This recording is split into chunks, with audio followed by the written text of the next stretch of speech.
Okay, let's unpack this. We're diving into a truly fascinating and, I think, frankly, overdue conversation in art history today. Mm-hmm. You know the names that instantly spring to mind when we talk about iconic art movements like abstract expressionism, right? Oh, yeah. Think Jackson Pollock, Willem de Kooning. These are the figures who, well, they often cast the longest shadows in our collective memory. Indeed. And the prevailing narrative, the story we usually get of abstract expressionism, has long been defined by a certain machismo, as one of our sources so aptly puts it. Right, that sort of lone, heroic male artist image. Exactly. But what's truly fascinating as you dig deeper is how many women were not just, passive participants, but indeed true pioneers. Really driving it forward. Absolutely. They were actively developing, pushing the stylistic boundaries, and shaping this movement forward only to be systematically marginalized. So our mission today is to illuminate the lives, the struggles, and, importantly, the groundbreaking contributions of these remarkable women artists. And we're using abstract expressionism as a kind of case study here. Precisely. It's a compelling case study to understand how historical narratives can become so incredibly skewed, and crucially, how these narratives are now being passionately rewritten. We've pulled together a rich tapestry of sources for this deep dive, everything from rigorous art history essays to really vibrant discussions found on platforms like Reddit. Oh, interesting. Yeah, all to unearth these essential, often overlooked stories. Absolutely, because when you conjure that image of the abstract expressionist era, that raw, visceral, explosive period in art, the popular perception is overwhelmingly male. It's often these singular heroic figures, splattering paint, deeply immersed in their work, embodying a very specific, almost rugged masculine energy. Yeah, the cliches. Exactly. Yeah. Our sources really drive home this point, describing how abstract expressionism became largely remembered as a movement defined by the paint-slinging, hard-drinking machismo of its poster boys, Jackson Pollock and Willem de Kooning. That quote really captures it. It does. But what's so striking, as we've discovered in our research, is that right there, alongside them, were women who were just as vital, just as innovative, yet they were consistently marginalized during their careers and now in history books. As students, disciples, or wives of their more famous male counterparts rather than pioneers in their own right. Exactly. It's a stark and, frankly, frustrating picture of how history can be selectively remembered. It truly is. And to illustrate the insidious extent of this marginalization, consider the exception that's often sort of begrudgingly cited, Helen Frankenthaler. Right. She's the one main people sometimes know. She is. But while her transcendent oeuvre is often the only female practice referred to in scholarship and exhibitions around action painting, even her recognition often came with a caveat, frequently presented in isolation. So like a token figure almost. In a way, yeah. And this isn't to diminish her profound impact, obviously, but to highlight that even when a woman artist did manage to break through the impenetrable walls of the male-dominated art world, she was frequently presented as a singular anomaly. A one-off genius. Right, a one-off genius, rather than as part of a much larger, vibrant cohort of equally talented female artists. And this narrative subtly reinforces the idea that women artists were not just generally overlooked, but specifically kind of erased from the collective memory of movements they demonstrably and actively helped to shape. And it wasn't just a simple oversight, was it? Or benign neglect. Our deep dive reveals that there were deep-seated systemic barriers woven into the very fabric of the art world. Absolutely systemic. If you look back before the 19th century, our sources confirm that very few names of female artists are even known. Vanishingly few. Primarily due to women's lack of access and opportunity. It wasn't just about individual talent, it was about the fundamental inability to access training, materials, patronage, or, exhibition spaces. The whole infrastructure. The whole thing. And you can see this deeply entrenched historical pattern of exclusion continuing right into the 20th century, even within supposedly progressive art movements like abstract expressionism, which prided itself on breaking conventions. Right, the irony there. Huge irony. Even when these women were talented enough, groundbreaking enough to be invited into the inner circles, to be part of the conversations, they still faced immense hurdles that their male counterparts simply did not. Exactly. Even within those elite, often male-only spaces like the 8th Street Club, which was, a crucial intellectual and creative hub for discussing abstraction and its ability to channel emotional states, women like Pearl Fine, Joan Mitchell, and Mary Abbott were indeed invited. They were in the room. They were in the room. They were active participants in the intellectual discourse, contributing significantly to the movement's theoretical underpinnings. Yet, despite their undeniable presence and contributions, their work rarely sold as well or was written about as widely or favorably. Well, it's just staggering. It is. And crucially, they received far fewer solo exhibitions compared to their male contemporaries. This points to an insidious, pervasive bias that existed at every level of the art world ecosystem. From top to bottom. From how their works were valued and sold, to how they were critically received, and the limited opportunities they were given to showcase their art to a wider public. The system itself was working against them. Here's where it gets really interesting, I think. As we delve deeper into the sources, one of the most eye-opening revelations was this. Imagine having to literally change your identity, your very name, just to be seen as an artist in your own right. It's hard to even comprehend that pressure. It's a truly striking reminder of the uphill battle these women faced. Take Lee Krasner, for example. She was born Lena, but she actually changed her first name to the gender-ambiguous Lee in the 1940s. A conscious strategy. A deliberate choice, yeah. A strategic move to potentially circumvent the inherent biases against women artists. And despite being, as our sources indicate, the one who introduced her husband, Jackson Pollock, to the ideas and key progenitors of the movement. Which is a huge contribution in itself. Massive. Her relation to him often superseded her own reputation. She was routinely seen as Pollock's wife first, and an artist second, if she was acknowledged as an artist at all. It's hard not to feel that sense of frustration when you hear stories like hers. It is, and what this specifically revealed is how the power dynamics within the art world amplified broader societal sexism. It wasn't just a symptom. The art world had its own unique mechanisms that entrenched it further. Right. The fact that female artists, even those at the absolute forefront of a movement, felt compelled to employ such strategies speaks volumes about the entrenched biases. Another powerful and, frankly, deeply saddening example is Michael West. Born Corinne Michel. Right.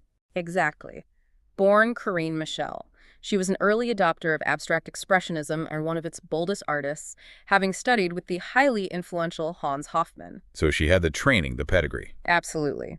Our sources reveal that in the late 1930s, she and Arshil Gorky, with whom she shared an intimate, though fiercely independent relationship, she repeatedly refused his marriage proposals, prioritizing her artistic freedom. Wow. Yeah. She, together, concocted a new masculine first name for West.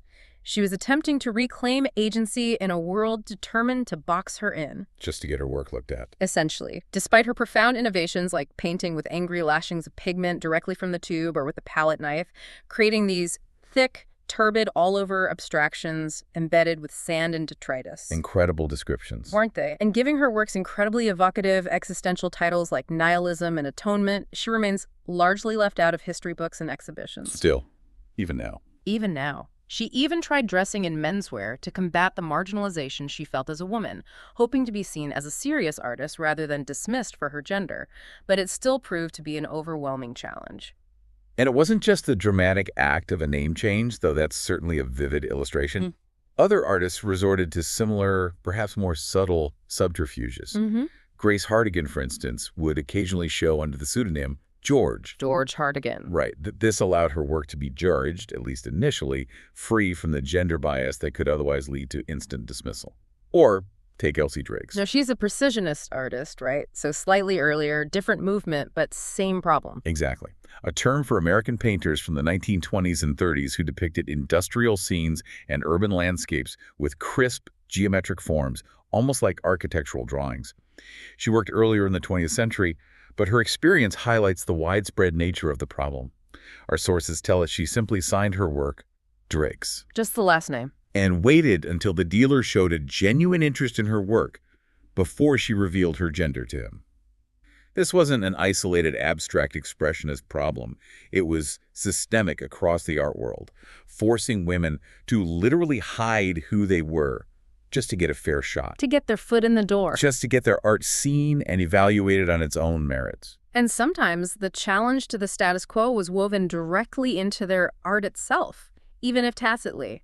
Elaine de Kooning, for example. Yeah, her work is fascinating. Known for her unique approach to portraiture within ABEX, she incorporated into their work tacit challenges to the status quo. Her Faceless Men series unveiled at her first solo exhibition in 1952. Faceless Men, I love that title. It's great, isn't it? It quite literally obscured the features of her more famous male contemporaries whom she was portraying, figures like the poet and art critic Frank O'Hara. So she's painting the big names. Yeah. But not painting their faces. Exactly. The faces were rendered as blurred, almost indistinct masses of energetic brushstrokes, denying the viewer the recognizable features and individual identity that usually define a portrait.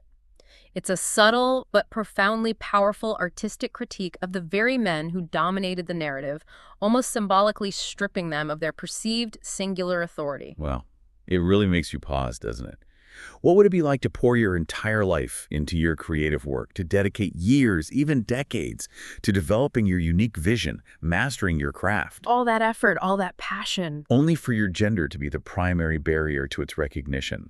Or even worse, to have your groundbreaking contributions consistently overlooked, dismissed, or even explicitly credited to a male counterpart, perhaps even your husband or partner. It's a profoundly frustrating thought. It really is.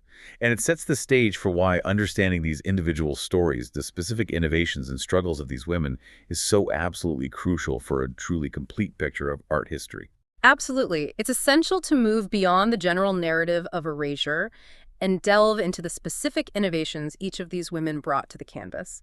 Because what's truly fascinating here is not just their individual contributions, but the sheer diversity of their artistic approaches within the abstract expressionist umbrella. Right, it wasn't just one thing. Not at all. Far from a monolithic movement, their work reveals a rich tapestry of styles and philosophies.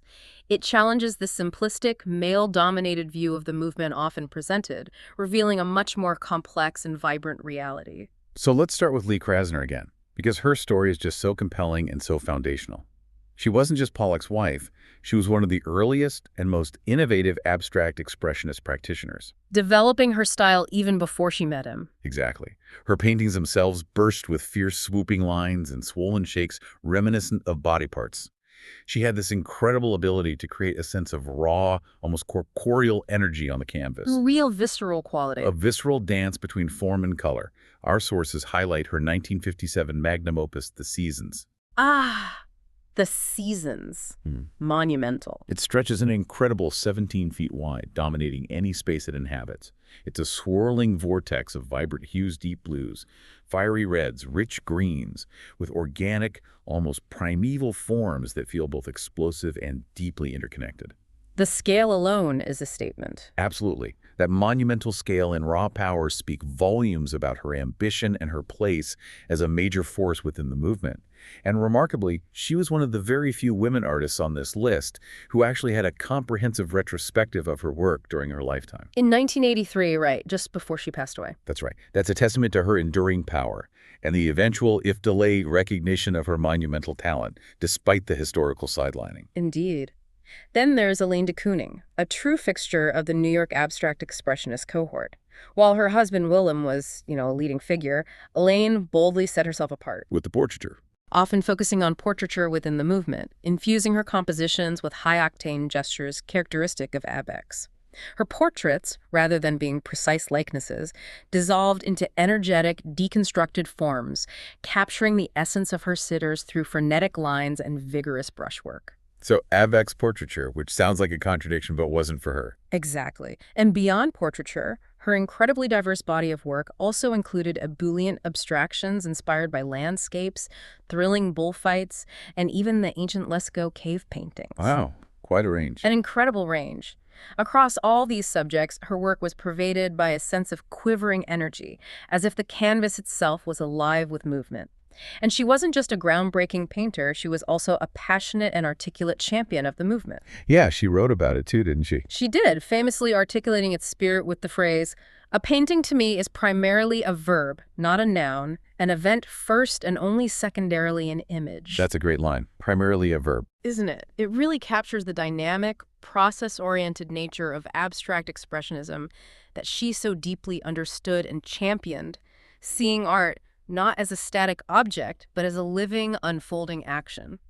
And Pearl Fine, another truly groundbreaking artist who was right at the heart of it all. Our sources vividly describe her studio life on Manhattan's 8th Street, The epicenter. the undisputed epicenter of abstract expressionist activity. What's particularly striking about Fine is her innovative practice of working on the floor. Right, literally on the floor. Literally moving across them using an elevated plank to create her large-scale, ambitious paintings. This technique allowed her to physically immerse herself in the canvas, extending her reach and creating a unique sense of scale and movement. You can imagine the physicality of that. Definitely. Her works often surge with deep passages of black paint, creating powerful, almost engulfing spaces, contrasted with textured collage areas that added a tactile dimension. She famously fused abstract expressionism with an interest in the pure forms of neoplasticism. Neoplasticism. Can you unpack that quickly? Yeah, that's the rigorous geometric abstraction pioneered by artists like Mondrian, focusing on primary colors and straight lines. Ah, right, Mondrian. So she's merging that geometric rigor with the expressive freedom of ABEX. Exactly. A bold and unique intellectual and artistic synthesis, showing a remarkable ability to find structure and intention within the perceived freedom of ABEX. She had this powerful conviction, stating, "I never thought of myself as a student or teacher, but as a painter.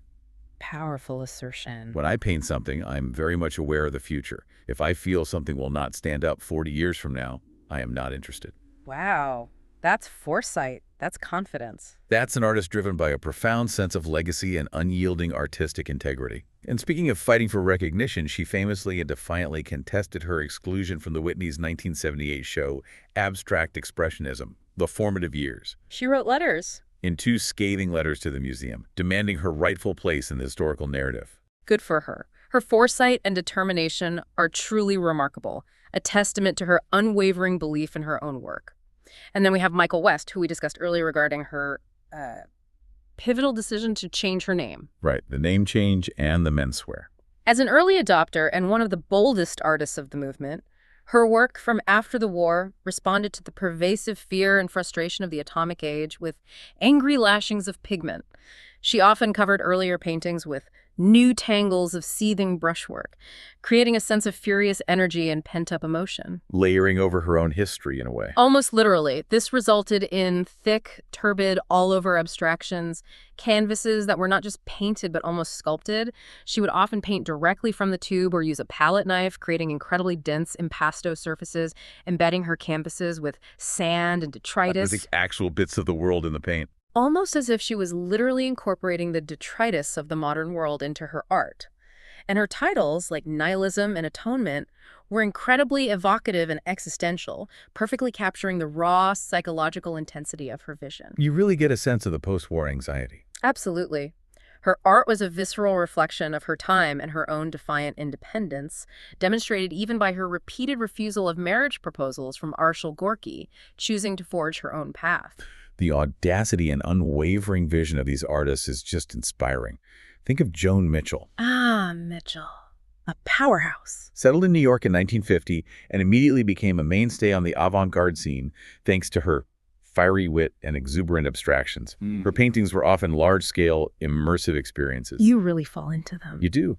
They married writhing lyrical lines with searing colors rendered like staccato notes. Yeah. Imagine canvases alive with frenetic, almost calligraphic gestures, punctuated by bursts of brilliant, emotionally charged color. Like visual jazz. Exactly like visual jazz.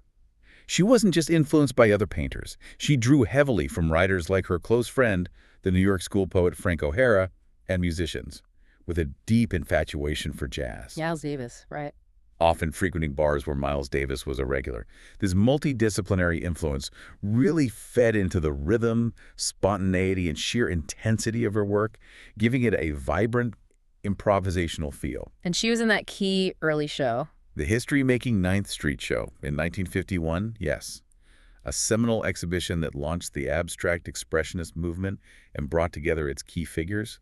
It cemented her place among the pioneers and as a second-generation artist. Meaning she was part of that wave that immediately followed the founders, continuing to push its boundaries. Right. She once declared, "I've always painted out of omnipotence." Omnipotence, what a statement. That perfectly captures her self-assured confidence and the sheer force of her artistic vision. Her powerful statement truly underscores a belief in her own creative authority, which was certainly a necessity for women artists of that era. Absolutely. Jay DeFeo presents another fascinating and poignant case, particularly through her monumental work, The Rose. The Rose, yeah, the story behind that is incredible. She dedicated an astonishing 8 years, from 1958 to 1966, to this single painting-cum-sculpture. It grew to be over 10 feet tall, almost a foot thick, and weighed over 2,000 pounds. A literal ton of paint. A testament to her obsessive dedication. The Rose is the swirling, textured relief of white and gray paint built up in countless layers, with a central, almost sculptural form that radiates outward like petals. And the creation was cut short. Tragically, yes, by an eviction notice, forcing her to halt work and leading to a multi-year hiatus from art making as she struggled with the emotional and physical toll of its abandonment. Just heartbreaking. It is. Critic Peter Sheldaw hypothesized that her obsessively reworking The Rose amounted to a tacit protest, a stand-up strike against the pressures of her milieu. A stand-up strike, what does that mean? Suggesting that this incredible act of artistic endurance was, in itself, a form of rebellion against a male-dominated environment that often undervalued and overlooked women's contributions, like digging in her heels through the work itself. Wow. What a powerful interpretation of The Rose, transforming an artistic act into a silent protest. And Grace Hardigan, another second-generation abstract expressionist, stands out for how she both assumed but also challenged the non-objective style of her predecessors. She kept some representation, right? Her canvases, while still filled with shards of vibrant color and active gestural brushstrokes, never completely relinquished content. She found a way to embed narrative and social commentary that questioned the traditional role of women, notably in her 1954 Grand Street Brides series. Grand Street Brides, tell us about that. In this series, she interrogated the construct of marriage by abstracting bridal shop mannequins, depicting these idealized figures in a way that was both dynamic and subtly unsettling, questioning the societal expectations placed upon women. Using abstraction to critique social norms. Very clever. And unlike most women artists of her time, her work actually sold remarkably well. She holds the distinction of being the only woman included in MoMA's seminal 1956 show, 12 Americans. Wow, the only one. That says a lot. She found unique success even as she used her art to critique the very societal norms that often limited women. Her ability to embed social commentary within abstraction is quite distinctive and forward-thinking. That's right. Moving to Alma Thomas, while she's justly celebrated for her later geometric compositions of blazing color. Which are amazing, those mosaic-like paintings. They are stunning. But our sources highlight that her early paintings from the 1950s were deeply rooted in the abstract expressionist style. This early period was crucial, as it unlocked her nimble experiments with hue and form, laying the groundwork for her later, more structured works. So ABEX was a foundation for her later style. Exactly. Thomas was also a trailblazer in other ways. She was the first graduate of Howard University's fledgling fine art program back in 1924. A first graduate. Incredible. And dedicated the majority of her adult life to teaching high school before fully focusing on her own practice in 1950. Her all-over canvases from this ABEX period demonstrate a profound, deep curiosity with color and its ability to convey emotion, often inspired by landscapes, scientific imagery from outer space, and the cosmos itself. You can feel that cosmic wonder in her later work, too. You can. Her paintings from this time pulsate with deftly modulated palettes, creating a sense of radiant energy and spiritual depth. And Mary Abbott's work beautifully illustrates the cross-pollination of ideas within the movement, showcasing a deeply collaborative spirit. In the early 1940s, while also modeling for Vogue. Wait, she modeled for Vogue, too? Yeah, a fascinating dual life. She began studying art, eventually settling on 10th Street among the abstract expressionists. Her towering canvases are characterized by sweeping, energetic brushstrokes that often merge into dense swarms of torrid, sensuous color, frequently inspired by her annual winter trips to Haiti and the Virgin Islands. You can almost feel the tropical heat and vibrant energy in her work, you said. You really can. Her broad gestural brushstrokes were explicitly, quote, informed in part by her then nascent dialogue with Willem de Kooning, who would be a lifelong sounding board and friend. So that close connection and dialogue was vital. This exchange of ideas highlights the collaborative, dynamic nature of the New York School. She also famously collaborated with the New York School poet Barbara Guest in the late 1950s. Adding text to her paintings. Embedding actual text into her action paintings to define the poetry of living space, creating a dialogue between the visual and the literary. It's incredible to note that she's still painting today. Still painting. That's amazing. A true testament to her enduring artistic vitality. It truly is a remarkable testament to her dedication and continuous evolution as an artist. Finally, Judith Godwin. Godwin, right, connected to dance. Profoundly. Her dynamic, gestural painting style was profoundly influenced by her deep friendship with the legendary dancer and choreographer Martha Graham. Godwin herself stated, "I can see her gestures in everything I do, indicating a direct translation of Graham's powerful, expressive movements into her abstract compositions." You can almost feel the sweep and thrust of a dancer's body in her bold, active brushstrokes, as our source mentioned. Exactly. She fused this theatrical sense of movement with Hans Hofmann's rigorous color theories to produce rich, resonant tonal combinations. Her intuitive approach was further guided by a long-term dialogue with Japanese painter Kenzo Okada and a profound interest in Zen Buddhism. Zen Buddhism, interesting. Which brought a meditative, balanced quality to her energetic canvases. These artists weren't just reacting to the dominant male figures, they were creating their own complex, deeply personal, and often revolutionary artistic languages, drawing from incredibly diverse sources and experiences. So many incredible, distinct voices here. It's clear these weren't just students or wives, as the earlier quote said, but powerhouses carving out their own paths, even when the system wasn't built for them. It makes you realize how much richer the art history can and becomes when we broaden our view. What's truly fascinating here is not just their individual contributions, but the sheer diversity of their approaches within the abstract expressionist umbrella. Each artist we've discussed brought a unique perspective, a distinct touch, and a personal narrative to the movement. It really blows up that monolithic idea. It does. This depth and variety challenges the monolithic view of abstract expressionism often presented, revealing it to be a much more multifaceted and expansive period than traditionally acknowledged. Now let's pivot slightly. Let's talk about an artist who, while not strictly an abstract expressionist, embodies a kind of proto-feminist avant-garde vision that really resonates with this discussion of overlooked women artists, especially those who challenged conventions. Florian Stettheimer. Stettheimer. A truly unique figure. A pioneer artist from early 20th century New York who truly advanced new possibilities in painting for women artists long before the ABEX movement took hold. Her aesthetic vision was a signature mix of the whimsical and the decorative, with a sharp eye for composition. So delicate but deliberate. Exactly. Imagine intricate details, delicate colors, and a playful spirit, all meticulously arranged with a serious artistic intention. Stettheimer's approach was truly revolutionary for her time because she dared to embrace what society dismissed.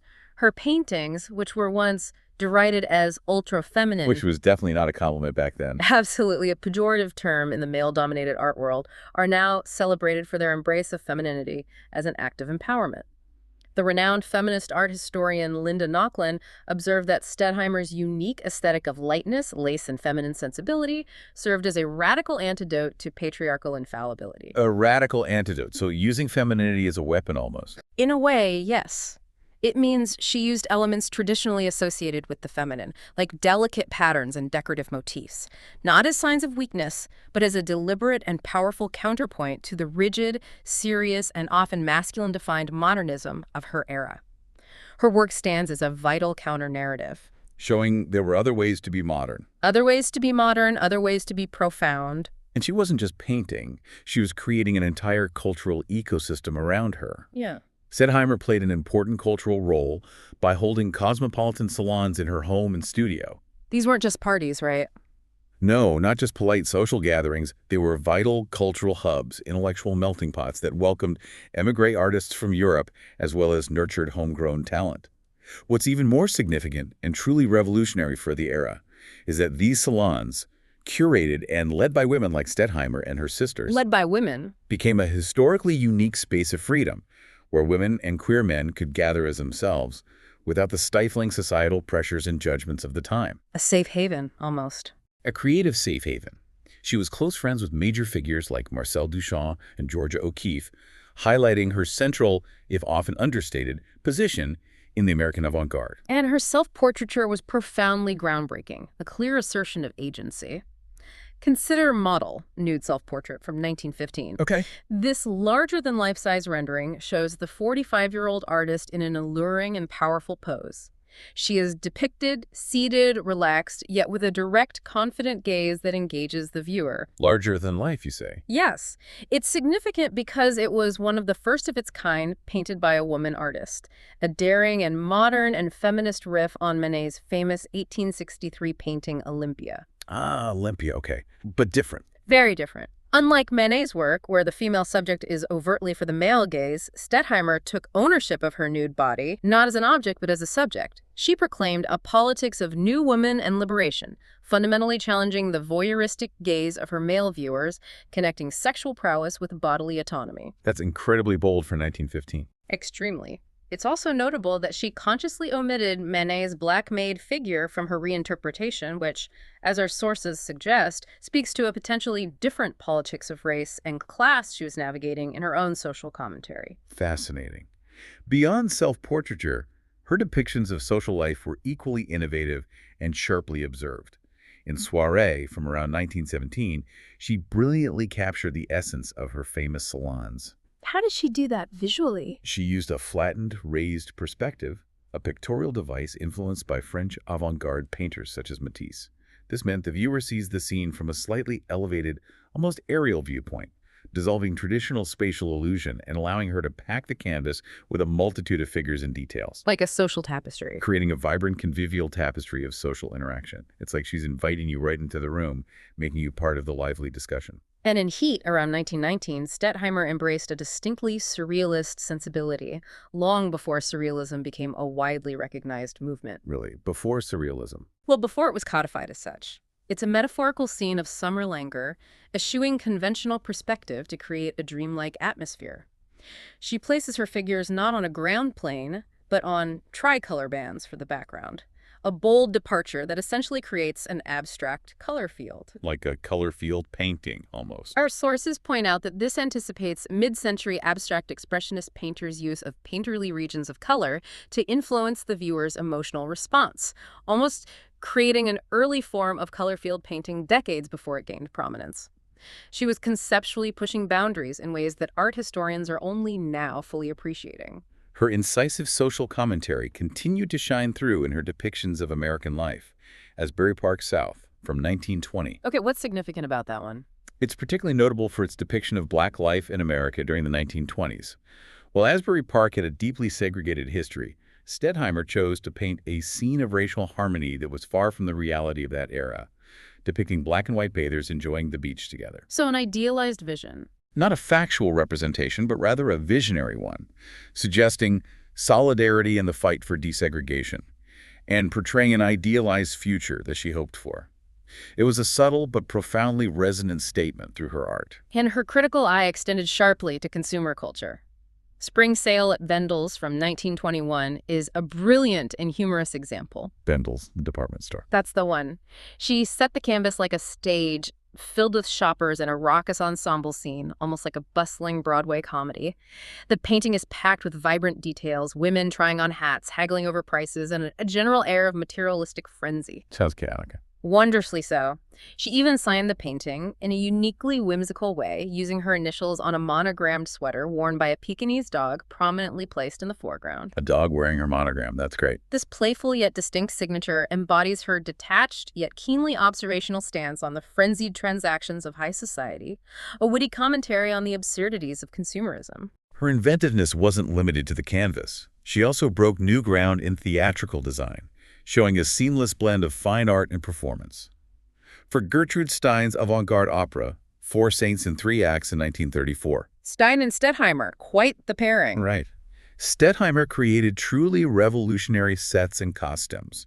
She famously used 1,500 square feet of sky blue cellophane as a backdrop. Cellophane, as a backdrop. Creating striking glittering effects that shifted with the light, almost like a living, breathing stage.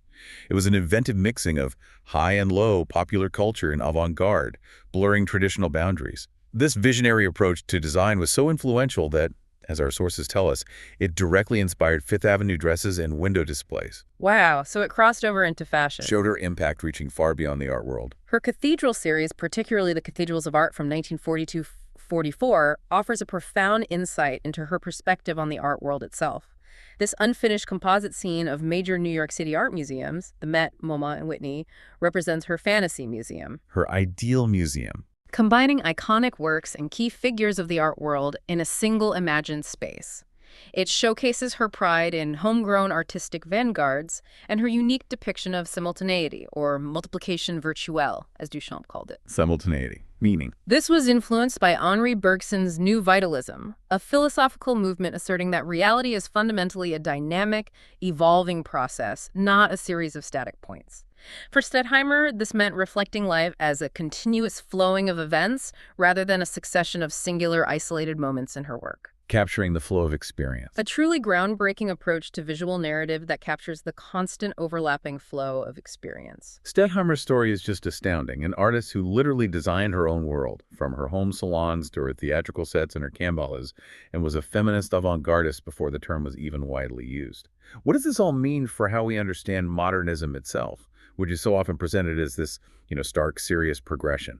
Well, if we connect this to the bigger picture, Stettheimer forces us to fundamentally rethink traditional art historical canons. Her work's very unclassifiability is precisely what makes it so vital. It doesn't fit neatly in a box. Not at all. Despite her semi-obscurity during her lifetime, artists like Andy Warhol, who famously called her his favorite. Warhol loved Stettheimer. I didn't know that. He did. Warhol and Robert Rauschenberg saw in her a seamless blending of avant-garde compositional ideas with popular imagery and everyday life, quite literally prefiguring pop art by decades. Wow, ahead of her time. They recognized her unique ability to fuse high art with the everyday, to find the profound in the playful. Her existence challenges the narrow definitions of what constituted significant art in the early 20th century, showing that a different, perhaps more inclusive and joyful kind of modernism was blossoming simultaneously, waiting to be rediscovered. Which brings us back to this idea of rediscovery. It's clear that the narrative is shifting in profound ways. We're seeing an incredible explosion of interest in women artists associated with the New York School. A real surge. And thankfully, museums are absolutely leading the way, taking a much more inclusive approach. This isn't just about dusty archives anymore. It's about dynamic, public reevaluation. Precisely. We've seen a surge of major exhibitions that are truly rectifying past omissions. Consider Women of Abstract Expressionism at the Denver Art Museum in 2016. A landmark show. A really pivotal show that brought many of these artists to the forefront for a new generation. Then, Lee Krasner, Living Color, at the Barbican in London in 2019, which celebrated her vibrant and innovative career, followed by the groundbreaking Joan Mitchell retrospective at SF MoMA in 2021. That Mitchell show got huge attention. It did. And more recently, the Whitechapel in London presented Action, Gesture, Paint, Women Artists in Global Abstraction 1940-70 in 2020. These are not just isolated events, they represent significant institutional shifts. Like MoMA rehanging its collection. Exactly. The MoMA in New York even famously rehung its entire collection in 2019, which, as our sources state, exploded a dogmatic vision of what constituted the most significant art of any given year. This reflects a broader, much more inclusive and truthful approach to presenting art history. And it's not just in the exhibition halls where we see this transformation. Scholarship is catching up too, right? Providing the critical framework for this renewed interest. Definitely. Mary Gabriel's book, Ninth Street Women from 2018, is a fantastic example. Heard great things about that book. It offers sympathetic insight into the art and lives of Elaine de Kooning, Krasner, Mitchell, Frankenthaler, and Hartigan, moving beyond just biographical details to truly unpack their artistic contributions and personal struggles. These books are absolutely vital for correcting the historical record and giving these artists the deep context and comprehensive recognition they so richly deserve. And this renewed interest isn't just academic. It's profoundly impacting the market as well, which often serves as a lagging indicator of cultural value. Money talks, right? It often does. We've seen a significant uptick of interest and rapidly climbing prices for these artists' works, signaling a broader reevaluation. Joan Mitchell, in particular, achieved record prices in November 2021. What kind of prices are we talking? Her early powerful work, Untitled from 1959, fetched an astonishing $29.2 million. Wow. Nearly 30 million. And a later, equally compelling and colorful piece, Sunflowers from 1990-91, sold for $27.9 million. These figures, along with her 1969 painting Blueberry selling for $16.6 million in 2018, demonstrate that collectors are looking appreciatively at work by artists who continue to develop beyond the classic New York School period. So recognizing their whole career, not just the early stuff. Recognizing the full breadth and sustained innovation of their entire careers, not just a brief early phase. It's a truly massive shift in perception and valuation. Grace Hardigan is another artist seeing the significant uptick of interest with her 1959 work, Early November, selling for $1.4 million in 2022. Still significant figures. Definitely. And Lynn Drexler is experiencing climbing prices for her breakthrough works from the late 1950s, finally receiving the market recognition she deserves. This all indicates a broader market trend, where collectors are now taking a broader view of this group, seeking opportunities among the best works of less well-known artists. Looking beyond the obvious names. Exactly. It's no longer just about the traditional superheroes of abstract expressionism. The market is expanding to embrace a more complete, nuanced history. What stands out to you about this incredible surge in interest? It's clearly not just about correcting the past, is it? Absolutely not. I mean, while historical correction is a crucial component, this isn't merely about historical revisionism. It's about enriching our understanding of art itself. Deepening the story. Recognizing these artists adds immense depth, complexity, and entirely new perspectives to movements we thought we knew exhaustively. It challenges us to question not just whose stories are told, but why certain stories were privileged over others. And it makes the whole period more interesting, frankly. Totally. And what's truly exciting is that it's not just abstract expressionism either. Our Reddit source alone, which compiles recommendations for female artists, provides a fascinating glimpse into the vast number of other women artists who are being rediscovered and celebrated across different movements and centuries. Right, that Reddit thread showed a huge appetite for this, from groundbreaking figures like Sofonisba Anguissola and Artemisia Gentileschi from the 16th and Baroque periods, Going way back. who challenged male dominance centuries ago, to Elsie Driggs representing precisionism, and even highly influential contemporary figures like Tracy Emin and Anna Teresa Fernandez. The sheer breadth of talent highlights how much history remains to be uncovered. That's a massive ongoing project. This Reddit thread truly underscores the widespread public desire for this knowledge, proving that people are actively seeking out these rich, untold stories themselves. It's a testament to the power of collective curiosity and the ongoing, dynamic process of historical reevaluation. So the next time you visit a museum or pick up an art history book, I hope you'll carry with you the stories of these incredible women. Remember that the Kansas of history is always larger and more vibrant than we might initially believe, filled with hidden depths and uncelebrated genius just waiting to be discovered. It's truly a deep dive that keeps on giving, inviting you to look beyond the obvious. Indeed. This journey through the works and lives of these pioneering women compels us to consider not just the art itself, but the broader context in which it was created, suppressed, and ultimately celebrated. It's a powerful reminder that history is never static. It's living. It's a living, evolving narrative, constantly being enriched by new discoveries and reevaluations.